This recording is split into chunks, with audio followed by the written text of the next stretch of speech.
Akkam jirtu dhaggeeffattoota keenya. Yeroo kana qabnu sin dhageechisna an ejersa abdiiti. Godina Wallagga Lixaa aanaa Laaloo Asabii ganda Abbukkoo Asabiitti qaamni mootummaa nama nagaa tokko mana baasanii ajjeesuun barame. Namni maqaan isaanii Maatiyoos Sanbataa Hararu jedhamu naannoo gabaa Kamisaa jedhamutti mana nama dhuunfaa Tamasgeen Shifarraa jedhamu keessatti otoo isaan hiriyoota isaanii waliin taa'anii buna dhugaa jiranuu waraanni mootummaa bakka isaan taa'anii qabee erga deeme booda bakka waraanni bilisummaa Oromoo jirutti nu geessi jechuun dararaa erga turanii booda Maatiyoos rasaasa itti roobsanii ajjeesuu jiraattonni maddeen keenyatti himanii jiru.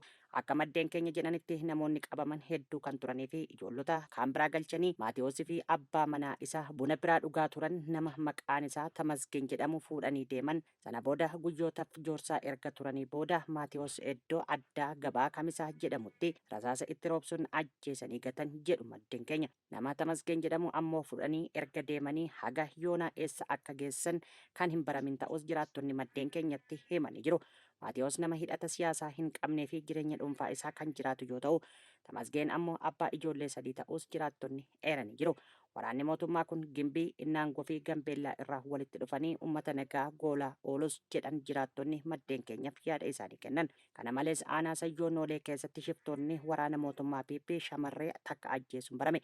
Godina Lixa Wallaggaa aanaa Sayyoo Noolee ganda Qilxuu Qancarree jedhamtu keessatti waxabajjii 21/2026 gara jabeeyyiin loltoota mootummaa ofiin jedhan maqaa sakattaa waraana bilisummaa Oromootiin bobba'uun shamarree Oromoo maqaan ishee Suutumee Eddoosaa Xiiqil jedhamtu bakka isheen loon tiksitutti haala sukkaneessan ajjeesanii deemuu jiraattonni ijaan argan maddeenitti himanii jiru.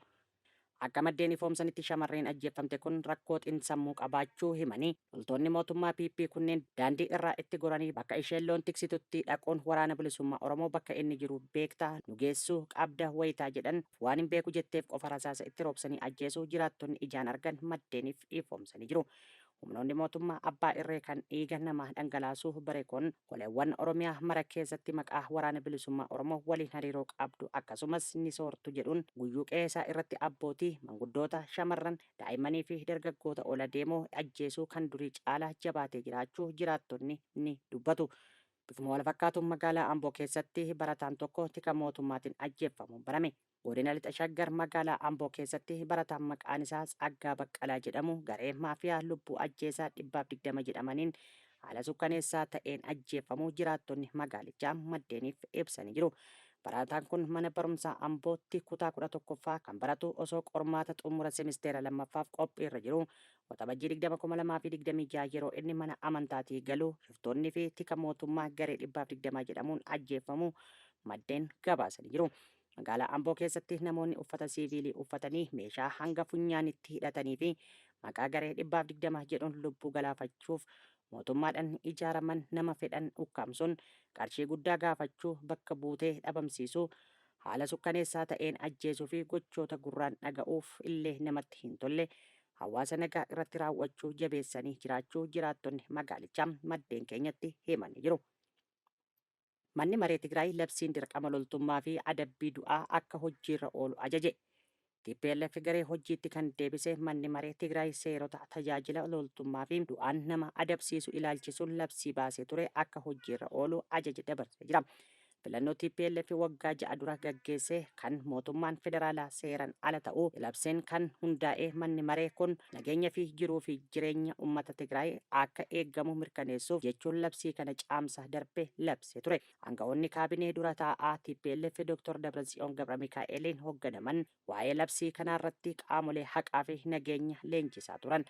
Labsiin kun ammallee gaazexaa Nagaaritti irratti maxxanfamuu baatus Afayaa'een mana marichaa dhiheenya hojiitti deebi'ee Mirat Barihee roobii waxabajjii 24/2026 xalayaa biiroo haqaa naannichaaf barreessan keessatti seeronni labsaman hojiirra oolu akka eegalan ajaja dabarsanii jiru. Garagalcha xalayichaa irratti manni murtii olaanaa fi koomishiniin poolisii Tigraay eeramanii jiru. Qorannoon dhaabbata fayyaa addunyaa ollaan Itoophiyaa Suudaan kibbaa Iboolaaf akkaan saaxilamtee jirti jechuun akeekkachiise. Qorannoon haaraan dhaabbata fayyaa addunyaatiin gaggeeffame akka akeekkachiisetti ollaan Itoophiyaa kan taate Suudaan kibbaa dhukkuba Iboolaa Riippaabilikaan Dimokiraatawaa Koongoo keessatti muddachaa jiruun sodaa tamsa'ina olaanaa keessa jirti. Ogeessonni akka tilmaamanitti vaayirasichi gara biyyattii tatamsa'uuf carraan jiru 70dha jedhe. Qorannoon kamisa darbe Zalaanseet irratti maxxanfame akka addeessutti Suudaan kibbaa, Yugaandaa, Itoophiyaatti aansee biyya caalatti carraa kanaan saaxilamuu dandeessu taatee adda baafamteetti. Yuugaandaa keessatti vaayirasiin Iboolaa gosa boondiiboog kan hamaa ta'een namoonni qabamuu gabaafameera. Lakkoofsi namoota kirkira lafaatiin Veenzuwaalaatti du'anii 235 ka'e jedhame. Kirkira lafaa cimaa Veenzuweelaa muddateen lakkoofsi namoota du'anii dabalaa jira jedhame. Arbaa darbee kirkirri lafaa reektaar iskeelii 7.2 ta'e kaaba baha Veenzuweelatti muddatee jira. Kuni ta'ee sakandiiwwan muraasa booda kirkirri lafaa lammaffaan reektaar iskeelii 7.5 galmeesseen kibba baha biyyattiitti muddachuun lubbuun namoota hedduu fi mancaatii guddaa kan dhaqqabsiisedhas jedhame. Viidiyoon miidiyaa irratti qoodamaa turan buufata xiyyaara biyyattii dabalatee gamoowwan gurguddoon yeroo jijjigan kan agarsiisudha.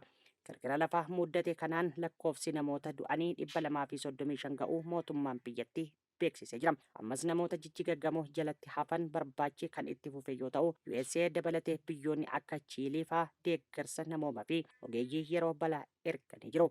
USA ogeeyyii lubbuu baraaran erguun alatti deeggarsa doolaara miiliyoona 150 karaa dhaabbilee International Medical Corps of sagantaan nyaata addunyaa Veenzuweelaaf ergite jirti. Oduu xumuraatiin Ameerikaa fi Iraan walaleeluu jalqabuun marii nagaa balaarra buusan jedhame. Waliigalteen dhukaasa dhaabuu yeroof Ameerikaa fi Iraan gidduutti taasifamee ture cabuun biyyoonni lamaan tarkaanfii waraana haaraa wal irratti fudhachuu eegalanii jiru. Haalli kunis tasgabbii naannichaa booressuun carraaqqii marii nagaa dhiyeenya kana eegalame balaa guddaa irra buuseera jedhame. Ameerikaa fi Iraan gidduutti lola waraanaa haaraatu dhalate. Biyyoonni kunis haala uumameef wal komachaa jiru. Ajajni giddugaleessa Ameerikaa akka ibsetti Iraan doonii daldala MV Everloovil jedhamtu irratti haleellaa dirooniin raawwachuun waliigaltee dhukaasa dhaabuu yeroof biyyoota lamaan gidduutti godhame cabsiteetti jedhame.